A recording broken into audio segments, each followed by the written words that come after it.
Quand elle avait 3 ans, Esther a subi une excision. Sa sœur aussi et a failli mourir à cause de cette mutilation. Devenue maman, elle a choisi de protéger ses 2 filles en les éloignant du village.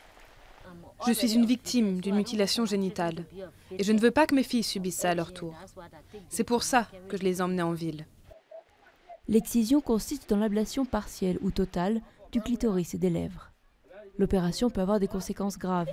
Relations sexuelles douloureuses, problèmes de santé, infections, complications à l'accouchement et dans certains cas rares, le décès de la victime. Des sociétés secrètes féminines pratiquent ces mutilations, comme des rites de passage pour les filles. La tradition est très ancrée, la moitié des femmes du Libéria sont concernées. Mais des militantes se battent pour les rendre illégales. On a retiré un morceau de leur corps, ce corps sur lequel elles ont des droits. Si vous coupez un morceau de mon corps, je dis non parce que mon corps m'appartient. La première femme présidente du Libéria, Ellen Johnson Sirleaf, s'était engagée à éradiquer les excisions grâce à une loi sur les violences familiales. Mais d'après la ministre des Droits de la Femme, la proportion élevée d'hommes au Parlement a empêché le projet d'aboutir. La loi a été approuvée, mais la présidente ne l'a pas encore signée.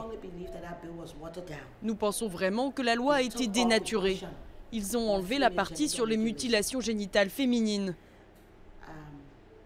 Ça a été un coup dur pour elle.